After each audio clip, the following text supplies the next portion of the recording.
15% of the American people depend on this program for nutrition.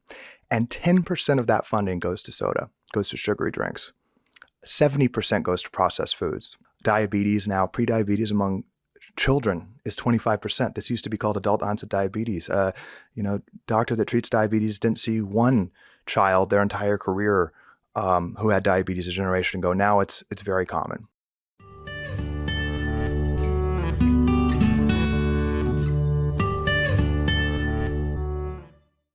I was sitting in a room with the NAACP and Coke executives, and it was very unsettling. It was Coke executives telling the most prominent civil rights groups in the United States, we're going to pay you millions of dollars, and we need you to call our opponents racist to shut down the debate. And the opponents in this case were parents that were concerned about their kids eating too much sugar. And that happened. It was reported in the New York Times at the time in 2012. There was an onslaught against opponents of taking soda out of food stamps around really toxic racial lines, which did shut down the debate, and they were successful.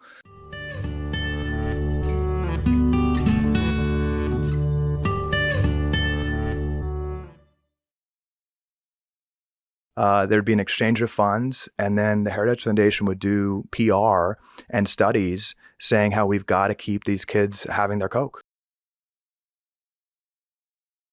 I was shocked that public relations executives in Washington, D.C. are creating lists of what universities to fund and what the research should say. And we're talking prominent research institutions. Processed food companies spend 11 times more on fundamental nutrition research than the NIH. And I can tell you that is not out of philanthropic goodwill to advance unbiased scholarship on nutrition.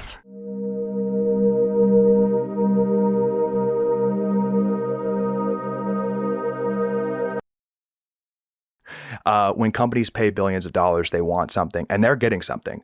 The foundational research for the food pyramid in the 90s that we know is disastrous was Harvard research funded by sugar companies.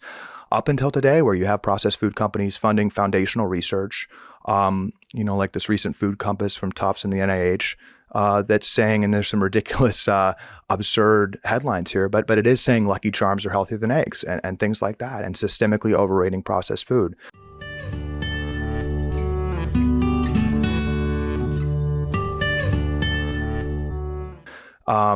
And that would be funny if this wasn't going directly into childhood nutrition policy and wrecking the cells of our children. So I felt the need to speak out.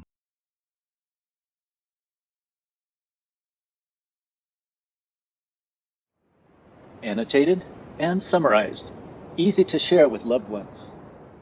The description below the title for this video has these summary points.